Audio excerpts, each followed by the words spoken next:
Have you ever noticed how no matter how far you've come in life, there's always someone who wants to remind you of where you started? Maybe it's a family member who still talks to you like you're that uncertain young person you were 50 years ago.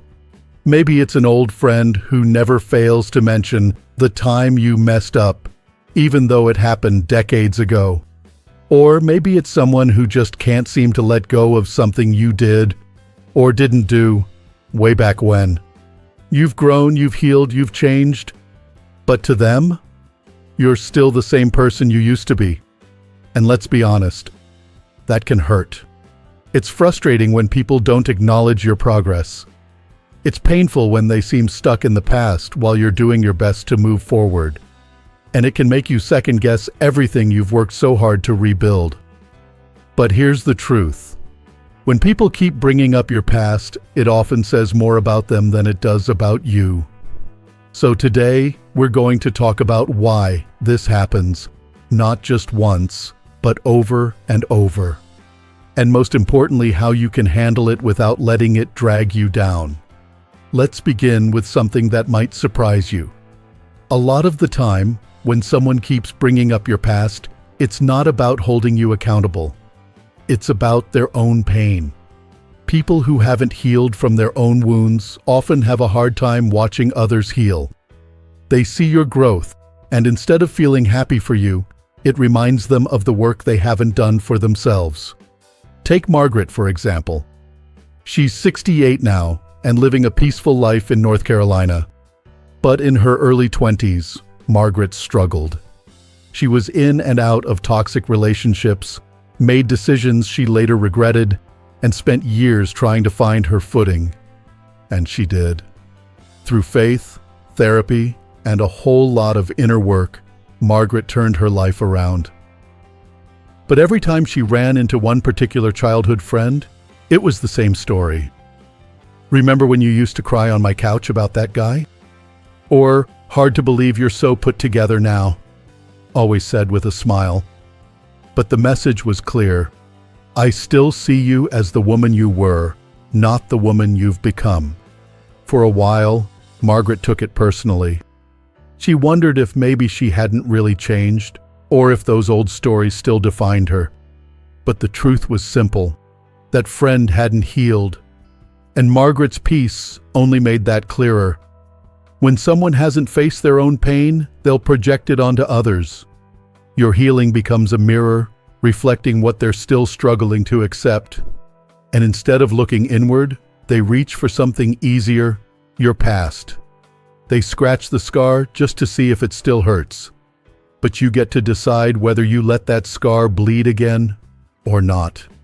Now here's another reason people bring up your past, and this one's a little tougher to admit. Some folks don't just bring it up out of pain, they do it out of control. Let me explain. There are people out there, maybe you've met one or two, who use your past as a way to keep you small. It's not that they want to connect with you. It's not that they want to help you grow. They want to remind you of your lowest points so you don't get too confident, too free, or too far away from them. That's exactly what happened to Frank. Frank spent most of his life trying to get it right. He had a tough upbringing, made some poor financial decisions in his 30s, even had a bit of a temper when he was younger. But over time, he became someone else entirely. Calmer, wiser, more grounded. He paid off his debts, started mentoring young men at church, and repaired broken relationships with his kids. But one family member, someone he deeply respected, just couldn't let it go. Anytime Frank spoke up in family gatherings, they'd joke. Well, as long as Frank doesn't blow up like he used to, or when he gave advice to a younger cousin, they'd mutter. Takes a lot of nerve coming from you. And just like that, all of Frank's progress felt invisible. That's because this person wasn't offering constructive reminders. They were trying to keep Frank anchored in guilt. As long as he felt small, they could stay in control. As long as he doubted himself, they felt bigger. That's not love. That's manipulation. And manipulation always wears a disguise. Sometimes it looks like honesty or even humor. But deep down, it's about keeping power. What Frank eventually realized was this: he didn't owe anyone an apology for being a better man. His transformation didn't need their approval. His life, his choices, and the peace he found along the way were already proof enough. If someone uses your past to make you feel ashamed of your present, it's not about your redemption. It's about their resistance to it. And the moment you stop trying to convince them, you take your power back. Now here's where it gets even more real. Sometimes people bring up your past because they're afraid of your growth. Think about that. Your healing, your transformation, your newfound clarity, it's intimidating. Especially to someone who hasn't changed. When you rise, you become a mirror. And not everyone likes what they see staring back at them. That's what happened with Robert. Robert grew up in a tough part of Chicago. His teen years were rough. Wrong friends, a few run-ins with the law, and a lot of pain. But over the years, he turned things around. He earned his GED, started a small business, and even got featured in a local newspaper for giving back to his community. But when he went back to his old neighborhood, nothing had changed, except him. His friends still hung out on the same corners, told the same stories, and laughed about the same mistakes. "Remember when you almost got locked up?" one of them said, slapping him on the back. "Man, you used to be wild." At first, Robert laughed along, but deep down, it stung. He wasn't that man anymore, but they needed him to be. Because if he had changed, then maybe they could have too. And that kind of truth can be hard to face. People who fear your growth will always try to shrink it. Not because they hate you, but because they're afraid of being left behind. They'd rather rewind your story than write a new chapter of their own. But you're not responsible for their fear. You're responsible for your future. And if someone can't accept the path you're on, that's their burden to carry, not yours. When others cling to your past, it's because they're stuck in their own. But that doesn't mean you have to stay there with them. You've earned the right to grow. You've earned the peace that comes with healing. And you don't need anyone's permission to keep moving forward. So take a deep breath.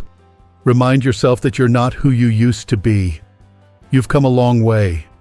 And you have every right to protect the space you've created. You've already walked through the fire. You don't need to sit in the smoke just to make others comfortable. And speaking of comfort, sometimes that's exactly what keeps people holding on to the older version of you. Because for many people, the version of you that existed 20 or 30 years ago feels safer, more familiar, more predictable. They knew how to handle that version of you. They knew what to expect, what to say, how to treat you. But now you've got boundaries. You've got clarity. You've grown in ways that maybe even surprise yourself sometimes. And not everyone knows how to meet you in this new season of your life. Linda, for example, used to be the soft one in her friend group. Always agreeable, always saying yes, even when she meant no. For years, people treated her like the person they could joke about, lean on, or even dismiss without consequence. But after a painful divorce and a journey of deep self-reflection, Linda began to change. She started setting limits. She spoke up when something didn't feel right. She stopped laughing at jokes that were made at her expense. And what she noticed was, some friends didn't like that. They still poked at the old version of her, teasing her about being sensitive or saying things like, "There she goes again, acting like a therapist." But what they were really saying was, "We don't like this version of you. The one who stands tall, the one who's not so easy to push around anymore." See, your transformation disrupts the roles you used to play in other people's lives. And when that happens, not everyone will adjust. Some people will double down and treat you like you haven't changed. Not because they don't see it, but because accepting it would mean they have to change too. And that's not something everyone's ready for. Growth takes work. It takes self-awareness. And if someone is committed to staying the same, they'll want you to stay the same too, even if that version of you no longer fits. So what can you do? You stop asking for permission to grow. You stop shrinking just to make others feel secure. You stop playing small in rooms where you were never meant to stay. And here's something that might hit close to home. If someone can't accept the new you, they don't get to have access to the real you. It's not about cutting people off. It's about protecting your peace. Because you've come too far to let someone else drag you back into who you used to be. Barbara knows all about that. She grew up in a strict, judgment-heavy household. Mistakes were never forgiven, only remembered. And even though she built a life of her own, a peaceful home, a wonderful marriage, a steady walk with faith, every time she went back to visit certain relatives, the tone would change. "Oh, we remember how rebellious you were as a teen," they'd say. Or, "Don't forget where you came from." It didn't matter that it had been 50 years. They were still stuck on the girl she used to be. And for a while, Barbara tried to explain. She tried to share her journey, how far she'd come, how different her heart was, how much she'd matured. But the more she explained, the more invisible it felt.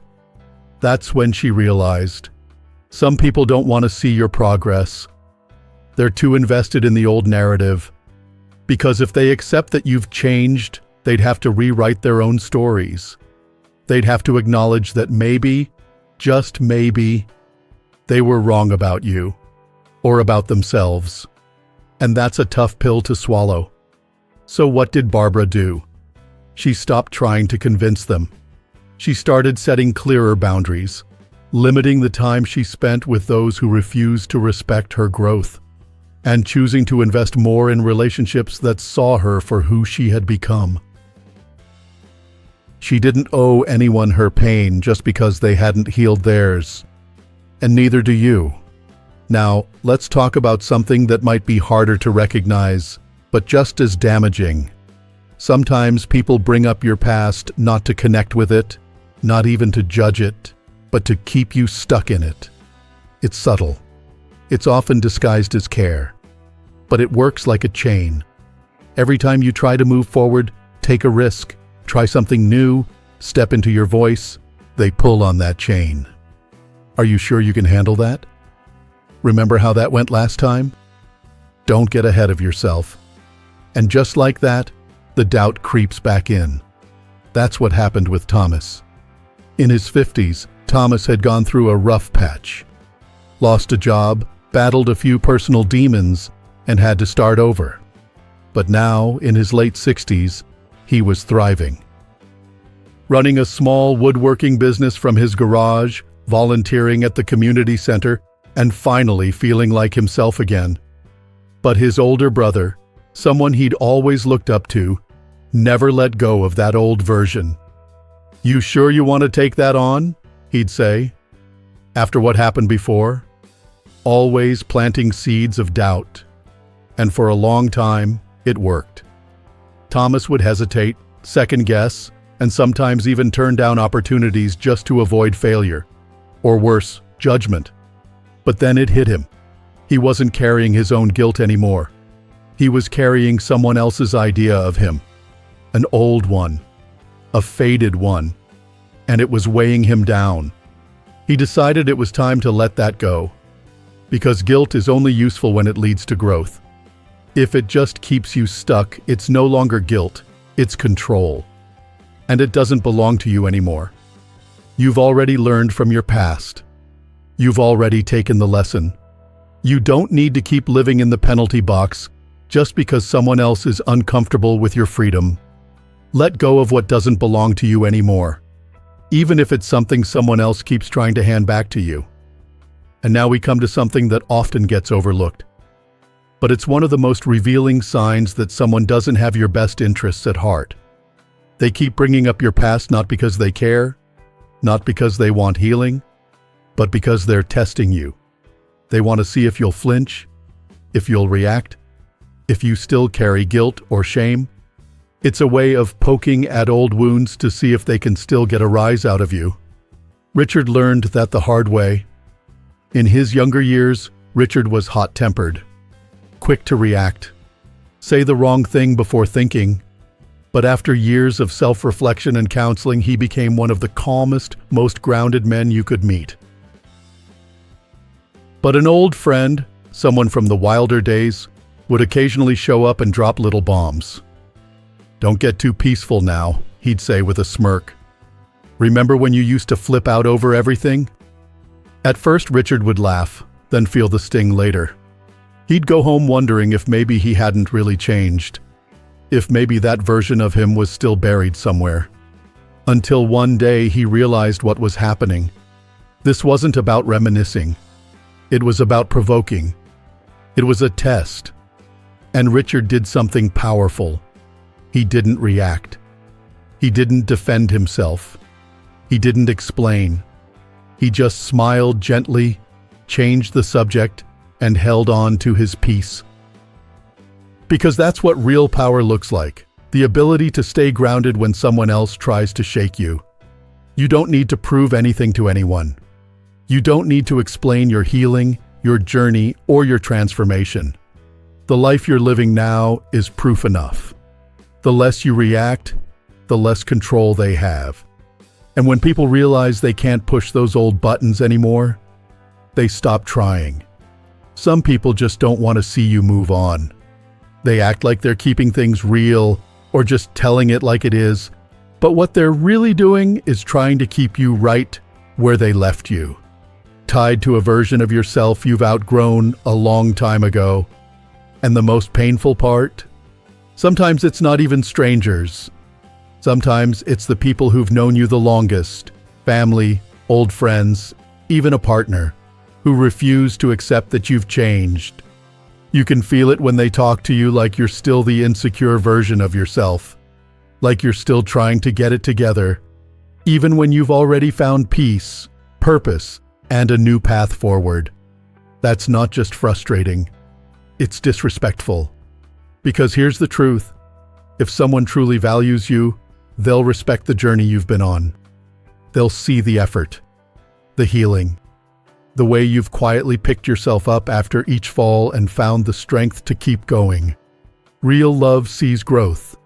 Real respect honors evolution. Barbara, who we mentioned earlier, had to learn this lesson the hard way. After decades of doing the work, building a healthy marriage, raising kind children, rediscovering her faith, there were still certain relatives who talked about her like she was the wild, troubled teenager they remembered. At first, she laughed along, hoping they'd catch on that she wasn't that girl anymore. But it became clear that they weren't joking. They were serious. They had chosen to freeze her in time. And every time they brought it up, it chipped away at the pride she felt in how far she'd come. One day, after hearing, "Don't forget where you came from," one too many times, she finally said, "Period. I haven't forgotten, but I'm not living there anymore." It was quiet for a moment. Awkward even. But it was the truth. And the moment she said it, she felt lighter. Because for the first time, she wasn't trying to earn their respect. She was claiming her own. That's something we all have to do at some point, draw that line. You don't need to argue, explain, or apologize. You just need to own your truth. And the people who are meant to walk with you in this new season, they'll meet you where you are, not where you were. Now let's talk about something that's even harder to spot. Because it's done in silence, in small comments, in glances, and subtle reminders. There are people out there, and you may have already encountered them, who don't just bring up your past because they're stuck in it. They do it because they want you to stay stuck. Not on purpose, maybe. Not always with bad intentions. But the result is the same. They bring up your past every time you shine a little too brightly, speak a little too boldly, or step too far outside the box they've put you in. Are you sure you're ready for that? Let's not forget what happened last time. People don't change that much. It sounds like caution, but it's fear. It's their way of keeping you grounded, not in humility, but in shame. Thomas, remember him? The man who rebuilt his life and started his own small woodworking business? He shared something powerful during a men's group meeting. Every time I moved forward, someone reminded me of my past. And for a while, I thought they were just trying to protect me. But I realized they were afraid I might actually succeed. He paused, then said, "Period. People will say you've changed until you believe them. But when you stop letting them write your story, you finally get to live it." There's a big difference between wisdom and fear. Wisdom says, you've learned from your past and you're stronger now. Fear says, you'll never be more than your worst moment. Which voice are you listening to? If someone is using your past to limit your future, that's not protection. That's sabotage in disguise. It's not your job to stay small so other people can feel comfortable. It's not your duty to carry chains someone else refuses to let go of. You get to walk free. You get to rise. You get to rewrite the story, starting from today. And finally, let's talk about what might be the hardest truth of all.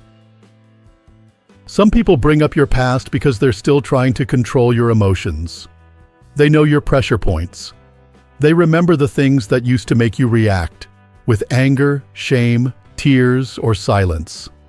And when they bring those things up now, they're not reminiscing, they're testing. They want to see if the old buttons still work. But here's the power in this moment.